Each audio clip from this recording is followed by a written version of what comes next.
Good afternoon, wrestling fans. Big D here with the recap, covering for my man Michael D'Angelo, my better co-host here. I accidentally almost called him better half, but not like that, guys. Anyways, covering for him. He's under the weather. Hope he feels much better. Wishing him a speedy recovery. We do miss him. I'm just gonna give you all some quick recap, quick hits for Raw and SmackDown, pretty much leading up to the Clash in Paris, which is coming up in a couple of weeks now, if I'm not mistaken, at the end of August.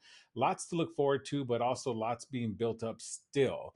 Kicked off Raw with LA Knight and CM Punk, both pretty much cutting promos about how they're next in line for the title. They deserve to be at the title. CM Punk got screwed. LA Knight never had a solid chance to begin with because Punk interfered. Back and forth. Paul Heyman interrupts, of course, with the bronze by his side. It leads to a main event match set up for later that evening between LA Knight and Punk versus the bronze. So we'll get to that match later on.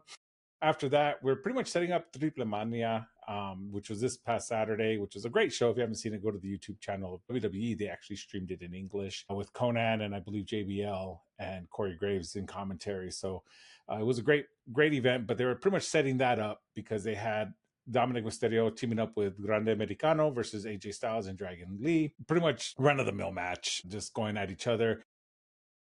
Grande Americano was going to go for the metal plate in his mask, but AJ Styles knocks it out of his hands inadvertently because he didn't see he had it. Dominic Mysterio picks it up, grabs his mask, puts his mask on, puts the thing on, and hits AJ in the head with it for allowing for Grande Americano to pick up the victory. Heels are victorious. Don't worry, in Triple Mania, AJ Styles got his comeuppance. He interfered in Dom's match and was able to actually prevent him from winning the title over there. It all ended well at the end. After that, we had Sami Zayn taking on Rusev because they never really got quite done with their match. Sami Zayn did ask Sheamus to please stay out of it because he wants to really prove himself as a contender for the world title. Sheamus agreed. However, who didn't agree was MFTs, who interrupted during that match, which caused a disqualification. Sami Zayn did pick up the win, but it was at the expense of getting a beat down by the MFTs. After that, we had Roxanne Perez taking on Io Sky. Kabuki Warriors tried to interfere as well because, of course, Raquel was also interfering. So it really just distracted Io, confused her. She ended up taking the loss through a roll up by Roxanne Perez, which caused some turmoil backstage and an argument between Asuka and Io Sky. So, not sure if we're seeing some dissension there, seeing if they're going to be breaking up or splitting up or how that's going to work because Io now seems a little more distraught in losing that title and wanting to regain it or trying to get some kind of momentum going back under her win. So, we'll see what happens there. After that, we had Becky Lynch taking on Maxine Dupree with Natalya by her side. As we know, the week before, Becky issued the challenge, making it sound like it was to Natalya, but she meant to like behind her. She was talking to Maxine. Surprisingly, Maxine held her own up against Becky Lynch, which I don't know if it's a good thing or a bad thing. Maybe it's a good thing because Maxine has always been seen as some kind of like a not a joke, but just not a serious competitor. And I think now they're giving her that push with Natalya working with her and her teaming up with Natalya. You did have Natalya ringside with Akira Tozawa, and it was an okay match. Maxine kept her own. She held her own for a good while. She, had some good spots in the match. Becky Lynch eventually overcame, got the victory through the disarmer with the tap out. And then after the match, Natalya came to aid or to pick up Maxine, and that's when Becky took advantage and cheap shot at Natalya. So I'm assuming that's where they're going with the women's intercontinental title match. We might see Natalya and Becky Lynch, which should be a good match. After that, we had our main event of the night. We had CM Punk, LA Knight. Will they get along and coexist? Versus the Braun Breaker and Bronson Reed. This match was actually beforehand ending was kind of spoiled because you had CM Punk, of course, and LA Knight still arguing throughout the night.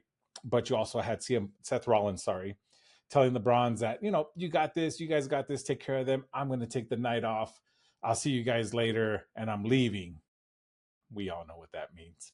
Fast forward to the match. The match went on. It was fine. It was a decent match. They had, teaming well, kind of okay, back and forth. Punk and Knight were working pretty decently together. The Bronze obviously working well together. And then at the end, you had Seth Rollins interfering to take out CM Punk and take everyone else out. This ensued, of course, a beatdown at the end because of their heels.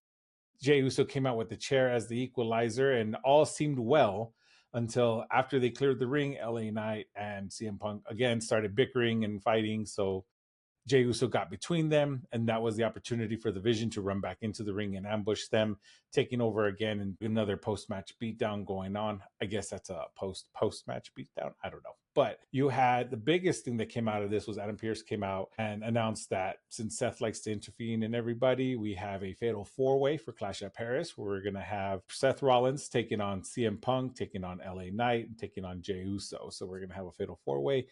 That looks like a great match on books. We'll see how this ends. I have a feeling we're going to see some interference from the Vision between the Bronze coming in and helping out, because now after that, I think the only person left to help the faces would be Roman Reigns, and that's pretty much it. So we'll see how that pans out at Clash of Paris. I know that this week they're probably going to have some kind of match to kind of, again, build towards this title match in Clash of Paris. So we'll see what happens.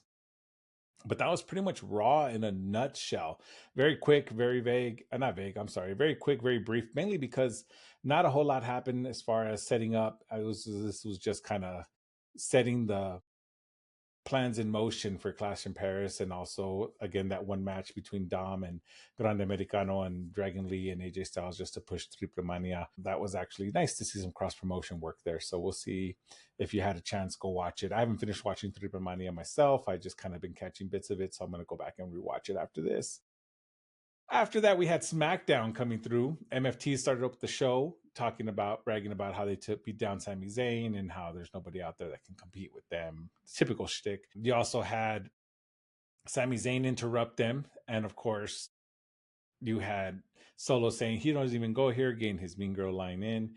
And then you had Sami Zayn pretty much explaining that he's vying for that title, but obviously Solo thinks because he's not a member of the active roster. Well, lo and behold, out comes our good old GM to let him know that Sami Zayn is officially part of SmackDown now and will be making a run for that title. So now we know Sami's plans for now, going after the MFTs. Sami Zayn eventually got into the ring to go after Solo and talk trash to him. They started fighting. MFTs all jumped in the ring. Then you had Jimmy and Jacob come out and save Sami, which pretty much copy paste of Raw. They set up a main event for a 6-man tag between the MFTs, Jacob, Jimmy, and Sami. Not much changing there.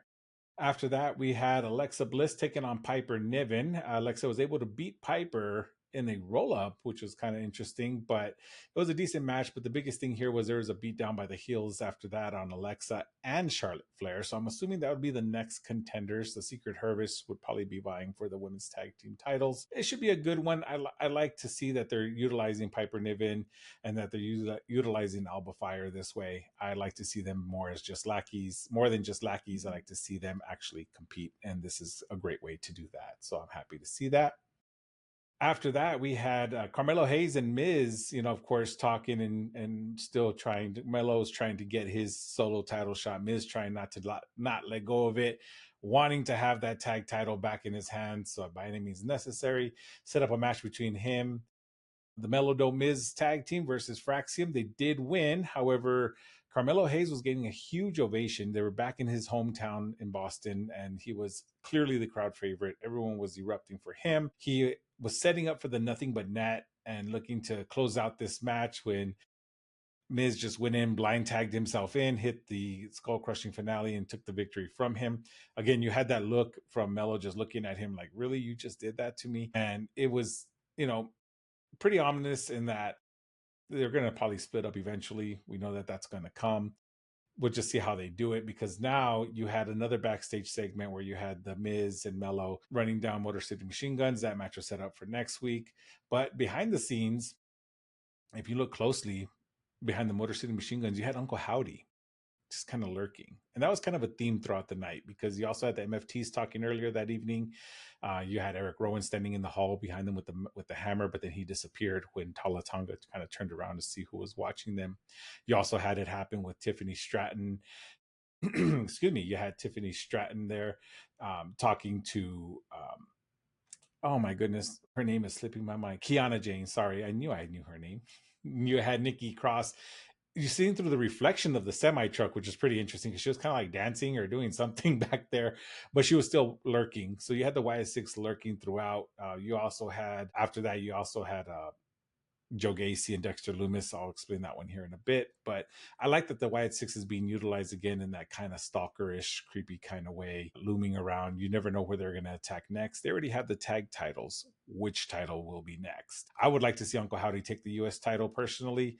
I don't know about Nikki taking the women's title, but let's see what they do with her. I'm curious as to how that's going to go, but we'll see what happens. I would love to see more gold on the Wyatt Six. Y'all let me know if you would too. Put that down in the comments below, or who you would like to see them attack next.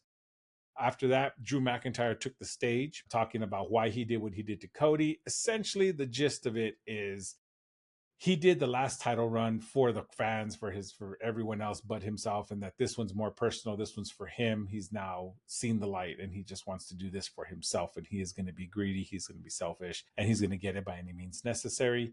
I am liking this competition now. It's going to turn into between Drew and Cody Rhodes, because I've always liked Drew as a champion, and I think if anyone's going to take the title off of Cody, I think Drew's pretty decent to do that. Or I don't know if they will or won't take the title off of Cody yet, but I know eventually they will. Drew wouldn't be a bad choice, but we'll have to wait and see, because of course Cody was not there. He's not medically cleared. He's still hurt from a brutal looking Claymore to the table. They showed the replay of it a few times and it still looks pretty good. I really, that was actually my favorite point of the night the week prior. So we'll see how that unfolds as time goes on. After that, we had Street Profits taking on DIY. They did come away with the victory. However, you had Dexter Lumis and Joe Gacy kind of lingering in the crowd different moments of the match, just standing there watching, holding their titles, overseeing the match. I like that factor. Again, I talked about it just a little bit ago. I love that they're doing that. I love that they're involving the Wyatt Six that way, because they're showing the tag division, as divided as they are, their common goal and common enemy is the Wyatt Six. So they really are kind of elevating the tag titles even more than what they were before, just by them competing with each other so enthusiastically, so emotionally, trying to get these opportunities to take on the Wyatt Six. They remove those titles from them because they're so scared of what they're going to do by hanging on to those titles. So I'm loving the story. Let me know what you guys think in the comments below. Again, absolutely loving the Wyatt Six finally being showcased a little bit more. I think they're even on one of the trucks. They actually have their pictures on the trucks, which came out during another backstage segment that I forgot who it was with, but that was pretty cool too. Main event time, we had Sami Zayn and Jacob Fatu and Jimmy Uso backstage getting ready to team up together. Jimmy and Sami were obviously excited because they've teamed up together before. Jacob, not so much. He was very hesitant, told Sami he doesn't even know him, just stay out of his way. Will they coexist? Short answer is yes. They took on the MFTs. They did win. There's some interference attempts in which Jimmy and Jacob took advantage of their in-ring talents of flying through those ropes, going over the top and taking out everyone in sight, leaving room for Sami to take out Solo with a haluva kick for the victory. So you had Sami Zayn pin the US champ clean, because it was a tag match, so obviously that's not considered interference. Clean, so that he took the victory. So the next step, I'm assuming, would be Clash in Paris, and it would be for the US title. I'm curious if they'll let Sami win this one, because that is a title he also said has eluded him throughout his career. I'm not sure what's going to happen with that. I'm not sure what's going to become of it, but we had a lot of crowd behind the team in general, bringing back Sami and Jimmy together. And Jacob, of course, he's always so over. But how does he fit into all this? Because he obviously wants his shot back at the US title. Time will tell. I have a feeling this will be all handled and resolved somehow, some way at Clash in Paris. And then from there, who knows?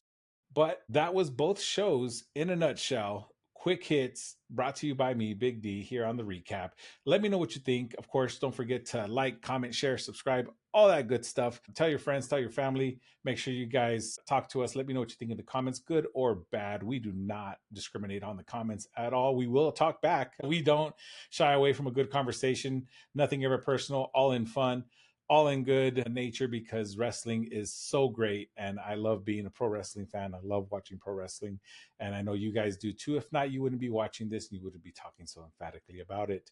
Thank you again, everyone. I hope you enjoy the rest of your week, and I hope you're as excited as I am for Raw and SmackDown coming up this week. Y'all have a good one. Once again, this has been Big D. This has been the recap, and y'all have been awesome. Peace out.